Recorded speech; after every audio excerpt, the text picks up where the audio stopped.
तो कहानी के शुरू में हम एक आर्कियोलॉजिस्ट टीम को देखते हैं जो नई नई जगह पर जाकर खोज किया करते थे, ऐसी चीजों के बारे में पता करते थे जिनके बारे में कोई भी न जानता हो। आज इन्होंने एक केव आड़ के अंदर जाना था, मगर तभी उनकी नजर एक पुरानी चर्च पर पड़ती है जो कि एक ऊंची चट्टान पर बना हुआ था और काफी पुराना भी होता है। अब उसी को देखने के लिए आर्कियोलॉजिस्ट की टीम ऊंचाई पर चढ़कर ऊपर बढ़ती है, जहाँ पर इन्हें बहुत ही पुराने जमाने की चीजें देखने को मिलती है। वो चीजें उन्हें बहुत अलग लग रही थी, वो उसमें खो जाते हैं। अब उनके दिल में ऐसी ही और चीजें देखने की ख्वाहिश जाहिर होती है, इसीलिए अब वो चर्च के और अंदर जाने का सोचते हैं। उसमें एक धमाका करते हैं ताकि आगे का रास्ता खुल सके, मगर बॉम्ब पहले ही फट जाता है, जिस वजह से चर्च की बिल्डिंग सारी की सारी गिर गई थी, क्योंकि वो बहुत पुरानी होती है। आर्कियोलॉजिस्ट की पूरी टीम नीचे जाकर गिरती है, मगर उन्हें ज्यादा चोट नहीं आती, पर उन्हें वहाँ पर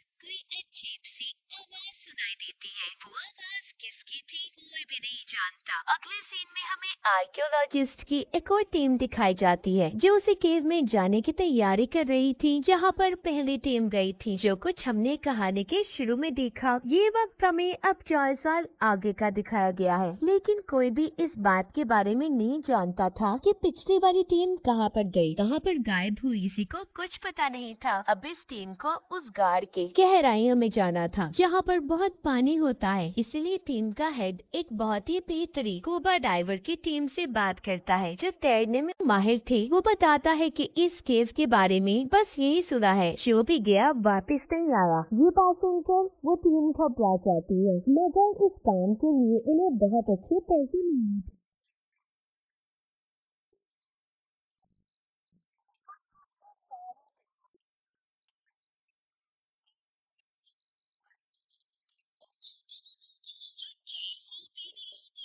स्कूबा डाइवर की टीम का एक लड़का जिसका नाम टाइलर होता है, वो वहाँ पर डॉक्टर कैथरीन से बात करता है। ये लोग आपस में हर चीज का प्लान बना रही थी। अब हेड जिसका नाम जैक होता है, वो अपनी टीम को बताता है कि हम केव में पूरे 18 दिन तक रहेंगे और आहिस्ता आहिस्ता वहाँ से अजीबोगरीब चीजों को बाहर बेचेंगे, इसलिए हर कोई अपना सामान चेक कर ले ताकि कल को कोई गड़बड़ ना हो। अब वहाँ पर एक डॉक्टर आता है, वो सबको कुछ अजीब चीजें दिखाता है जो इन्हें केव के अंदर से मिली थी, जिसमें कुछ चीजें थी और कुछ अजीब तस्वीरें भी। उन्हें देखकर ऐसा लग रहा था कि जैसे तस्वीरें किसी अजीब से क्रिएचर की हो। वो यहाँ पर सबको एक कहानी सुनाता है जो आसपास के गांव में बहुत मशहूर थी। वो कहानी ये थी, जो इस शहर का राजा था वो भी इस केव में गया था, क्योंकि उसे ये खबर मिली थी कि वहाँ पर कई टन सोना छुपा हुआ है। वो राजा जब केव में गया तो उसके बाद फिर कभी वापस नहीं आया। लोगों का कहना था कि इस गार्ड में कोई अजीब सा क्रिएचर रहता है। जैक को ये सारी कहानी सुनकर उन बातों पर यकीन नहीं आता, मगर डॉक्टर जैसे कहानी बता रहा था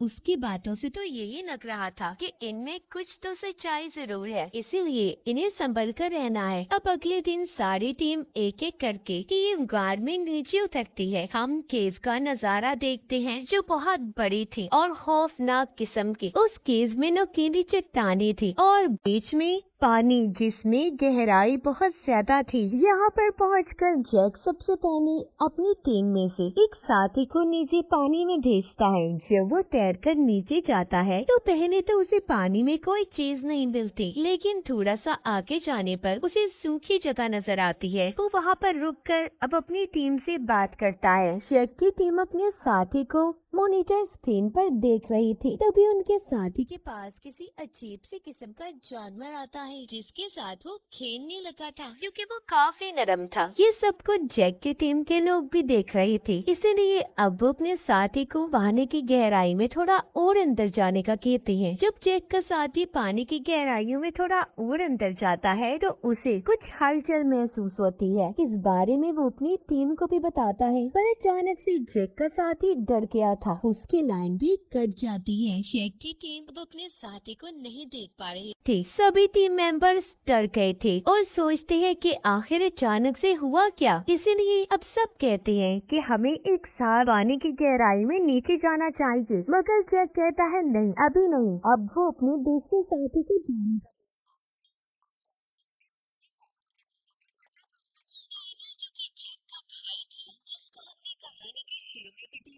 फिर से जैक से कहता है कि हमें सबको मिलकर जाना चाहिए, पता करने के अंदर क्या हो रहा है, आखिर क्या खतरा है। इसलिए जैक टाइलर की बात को मान लेता है। अब ये आधे लोग पानी की गहराई में जाते हैं। बीच में जो इन्हें नायाब चीजें नजर आ रही थी, उनके साथ साथ तस्वीरें भी दे रहे थे, और जो कुछ अनमोल चीजें इन्हें मिलती है उन्हें अपने पास भी रख लेते हैं। थोड़ी देर बाद ही उस जगह पर पहुंच जाते हैं जहां पर आखिरी बार इन्होंने अपने साथी को देखा था।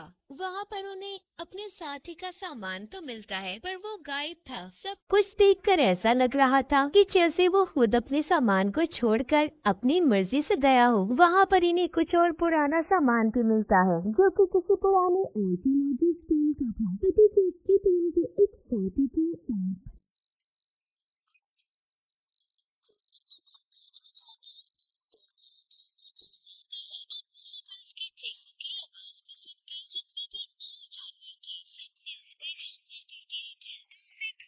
पानी के अंदर ले जाते हैं, जहाँ पर एक बहुत बड़ा क्रिएचर जैक के साथी के टैंक पर हमला करता है। उसका टैंक फट जाता है, जिसकी आवाज को सुनकर टाइलर जब उसे बचाने भागता है, मगर तब तक देर हो गई थी। वो बड़ा क्रिएचर उसे खींचकर अपने साथ ले गया था, जो कि एक तंग गार था, जो पानी में काफी गहराई में था, जिसके अंदर इंसान का जाना तो मुमकिन नहीं था, क्योंकि वो बहुत ज्यादा छोटी जगह थी। अब टाइलर वापिस आकर इस बारे में अपनी टीम को बताता है, तो सब सुनकर हैरान हो गए थे। कहते हैं कि नामुमकिन सी बात है ये केव जमीन के बहुत नीचे है, और फिर उससे भी ज्यादा गहराई में किसी जानवर का पल पाना बहुत मुश्किल है। इसके बाद जैक की टीम दोबारा से अपने साथी को ढूंढने का कहते हैं, मगर अब वो रास्ता भी बंद हो चुका था जहाँ से ये पहले गए थे, क्योंकि टैंक के फटने की वजह से पत्थर नीचे आकर गिरे, जिससे रास्ता बंद हो गया। मतलब के दो साथी इनके लापता हो चुके थे। ये दोबारा से अब अपने बेस पर आ जाते हैं, उसी ठिकाने पर जहाँ पर ये केव में ठहरे हुए थे। जैक अपनी पूरी टीम से कहता है कि हमारे पास यहाँ रहने के लिए सिर्फ 18 दिनों का सामान मौजूद है, इससे पहले हमें यहाँ से निकलना होगा। जैक का साथी कहता है, अब हम पुराने रास्ते से तो वापस नहीं जा सकते, क्योंकि ऐसा लगता है उधर कोई खतरनाक जानवर है जिसने हमारे साथियों पर भी हमला किया है। क्या पता उसी ने पुराने आर्कियोलॉजिस्ट की टीम को भी मारा हो। जैक अपने साथी से कहता है, क्या हो गया है, तुम शांत रहो। वो अब डॉक्टर से भी इस बारे में बात करता है, जिस पर डॉक्टर कहता है कि ये बात मुश्किल है,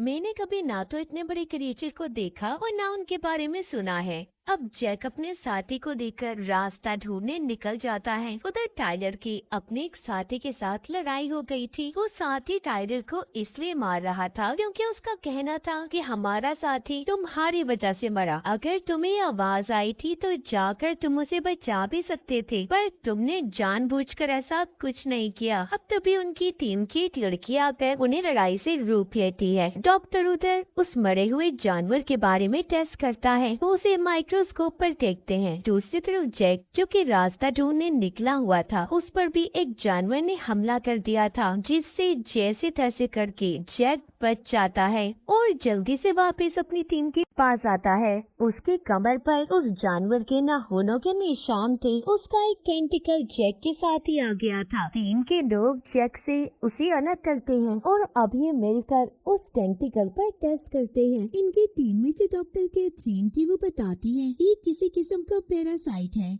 जमीन में रहने वाला कीड़ा। इनका काम मरे हुए इंसानों को खाने का है। इनके सूंघने और सुनने की ताकत बहुत तेज होती है, मगर ये इतना बड़ा कैसे हो सकता है? अजीब बात है। डॉक्टर कहते हैं कि हो सकता है यहाँ पर ये तैयारी से पल रहे हो, और ये केव कितनी पुरानी है किसी को भी इस बारे में नहीं पता। सब सुनकर जैक कहता है हमें जल्दी ही यहाँ से निकलना चाहिए, मगर उसके साथी उसे अभी रुकने का कहती है, क्योंकि उस जानवर के नाखून लगने की वजह से उसकी कमर से खून निकल रहा था। डॉक्टर भी उसे मना करते हैं, मगर वो नहीं मानता और सबको अपने साथ लेकर एक दूसरे रास्ते की खोज में निकल जाता है, जहाँ से बाहर जाया जा सके। अब सभी एक साथ आगे बढ़ रहे थे कि तभी रास्ते में जाते हुए इन्हें पुरानी आर्कियोलॉजिस्ट की टीम की हड्डियां मिलती हैं, जिनमें उसी जानवर के दांतों के निशान थे जिसने जैक को भी काटा था। सारी टीम जैक की बात को मानकर आगे बढ़ रही थी, मगर अब जैक जैक की चोट बढ़ने लगती है। जब ये सब एक चट्टान पर चढ़ रहे थे तो जैक का साथी कहता है कि मुझे लगता है हम गलत रास्ते पर चल रहे हैं क्योंकि मुझे कोई पानी की आवाज नहीं आ रही। मगर जैक कहता है तुम चलते रहो, मुझे आ रही है। थोड़ा ऊपर पहुंचने पर इन्हें पानी मिल जाता है। जैक अब उसके अंदर फ्लेयर गन को डालकर देखता है कि पानी कितना गहरा है। उसे पता चलता है कि पानी नीचे बह रहा है। वो अपने साथियों से कहता है कि कुछ देर हम यहाँ पर आराम करेंगे,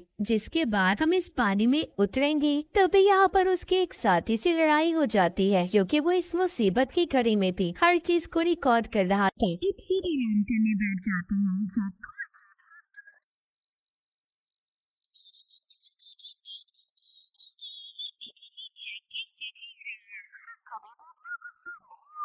उधर दूर बैठा जैक अपने सभी साथियों की बातों को सुन पा रहा था। ऐसा इसलिए था क्योंकि उसके जिस्म में बदलाव पैदा हो रहे थे। उस जानवर के काटने की वजह से उसकी सूंघने और सुनने की ताकत भी तेज हो गई थी। क्या जैक भी वैसा ही जानवर बनने वाला था या कुछ और? अब खैर ये आराम करने के बाद निकल पड़ते हैं। आगे वाटरफॉल झरना था। जैक सबसे कहता है कि हमें इस झरने को पार करना है। कैथरीन कहती है नहीं जैक, मुझे ये रास्ता गलत लग रहा है। मगर जैक उसकी बात को नहीं मानता और सबको अपने पीछे आने का कहता है। जब सभी कूद रहे थे तो तभी कैथरीन का पाँव किसी चीज ने पकड़ लिया था, मगर थोड़ी देर बाद छोड़ देता है। कैथरीन भी जल्दी से अब अपने साथियों के साथ आगे बढ़ती है और कहती है कि नीचे कोई चीज है। जब ये नीचे देखते हैं तो नीचे इन्हें व्हेल दिखाई देती है जो इनके इर्द गिर्द घूम रही थी। इसी दौरान ऊपर से जब डॉक्टर भी आता है तो वही क्रिएचर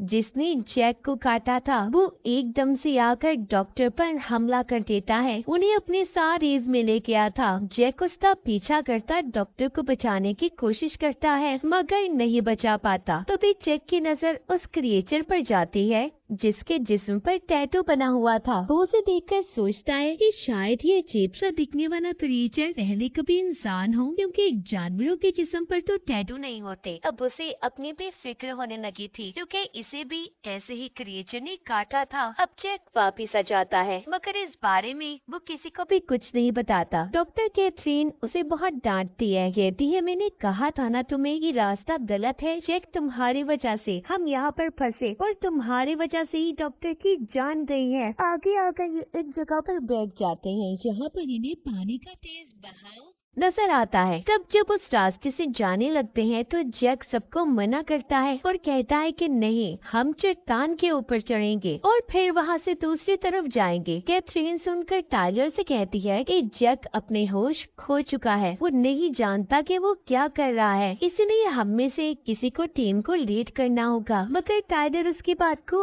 अनसुना कर देता है और आगे बढ़ जाता है। अब आधे लोग कैथरीन की बात को मानने को तैयार थे जबकि आधे जैक के साथ जाने के लिए तैयार हो जाते हैं। एक लड़की जैक के साथ थी। जब चट्टान पर चढ़ना शुरू होती है तो ऊपर वही बहुत बड़ा खूंखार क्रिएचर आ जाता है जिसे देखकर वो लड़की डर गई थी और नीचे गिर जाती है। पर क्रिएचर आकर उसे पकड़ लेता है और उससे चिपक गया था। अब उस लड़की के पास कोई और रास्ता नहीं था, इसीलिए वो अपने सिलेंडर को ब्लास्ट कर देती है जिससे उसके भी मौत हो गई थी। जैक उसकी नाश को उठा कर नाता है। सब बहुत ज्यादा दुखी थे क्योंकि एक एक करके ये अपने साथियों को अपनी आंखों के सामने मरता देख रहे थे। जैक के जिस्म में भी बदलाव होना शुरू हो जाते हैं। कैथरीन और जैक की अब बहस हो जाती है जिस वजह से इनके दो ग्रुप्स बन गए थे। जैक, टाइलर और इनका एक साथी एक ग्रुप में थी जबकि कैथरीन के साथ उसकी बाकी की टीम के लोग थे। जैक अपनी टीम को चट्टानों के ऊपर से ले जा रहा था। वो लोग एक ऐसी जगह पर पहुंच जाते हैं जहां पर हजारों की तादाद में कंकाल ढांचे पड़े थे। ये वही जगह थी जहां पर राजा अपनी फौज के साथ सोना लेने आया था, मगर वो भी इस तरीके से बच नहीं पाया और मारा गया, जिसके बाद इस केव को बंद कर दिया गया। वहीं पर जैक को एक जगह से ठंडा पानी आता दिखाई देता है। ये समझ गई थी कि यहाँ से बाहर निकलने का रास्ता है। जैक अब सबको जब बुलाने जा रहा था तो उसे एकदम से फिर कुछ होता है। ये देखकर टाइलर कहता है, तुम यहाँ पर रुको, मैं बुलाने जाता हूँ। दूसरी तरफ कैथरीन, जो कि क्रिएचर से बचते बचाते अपनी टीम के साथ आगे बढ़ रही थी, तभी एक साथी को क्रिएचर पकड़ लेता है। कैथरीन और उसके दूसरे साथी वहाँ से भागते हैं। इन्हें टाइलर ने भी ढूंढ लिया था। वो जल्दी से कैथरीन और उसके साथी को लेकर जैक के पास जाता है। जैक अब सबको बताता है कि तुम्हें इस पानी के रास्ते से आगे जाना होगा, मगर वहाँ पर भी इन्हें बहुत से क्रिएचर्स का सामना करना पड़ता है। वो क्रिएचर जो कि सालों से यहाँ पर रह रहे थे, वो सारे अब जाग जाते हैं। तभी ये अपनी जान बचाने के लिए जब पानी में छुपने की कोशिश करते हैं, मगर नहीं बच पाते। क्रिएचर ने उन्हें देख लिया था। जैक उन क्रिएचर्स का मुकाबला करता है। एक एक क्रिएचर को मार रहा था, क्योंकि उसके अंदर भी अब उन्हीं का खून था, और एक बॉम्ब को लेकर क्रिएचर के साथ पानी में कूद जाता है। बॉम्ब ब्लास्ट हो गया था। बाकी बचे हुए लोग जैक के बताए हुए रास्ते से नदी से बाहर आ जाते हैं। अब कहानी हमें एक साल आगे की दिखाई जाती है, जहाँ पर कैथरीन और टाइलर मिलते हैं। टाइलर कहता है कि मैं अपने भाई को बहुत याद करता हूँ। वो यहाँ पर जैक की बात कर रहा था, जिसके बारे में कोई भी नहीं जानता वो जिंदा था या मर गया। अब टाइलर कहता है, लेकिन अगर वो हमारे साथ आ भी जाता तब भी जिंदा नहीं रह पाता। कैथरीन कहती है, नहीं, ऐसा नहीं है, वो यहाँ पर भी जिंदा रह सकता था। ये बोलकर कैथरीन उसे मिलती है और यहाँ से जाने लगती है। इसी दौरान टाइलर उसकी आंखों को देखता है, जो बिल्कुल जग जैसी लग रही थी। जब वो इंफेक्टेड हुआ था, मतलब कि कैथरीन भी इंफेक्टेड थी। जब केव में किसी ने कैथरीन का पाँव पकड़ा था, तो तभी ये इंफेक्टेड हुई होगी। अब वो क्रिएचर कैथरीन की वजह से और भी बढ़ेंगे, मतलब कि केव से भी बाहर वो जिंदा रह सकते हैं। टाइलर उसे ढूंढने लगता है, मगर वो अब जा चुकी थी। क्या पता कैथरीन ने इन क्रिएचर्स की फौज बना ली हो, कोई कुछ नहीं जानता था। और इसी के साथ इस फिल्म की कहानी भी यहीं पर खत्म हो जाती है।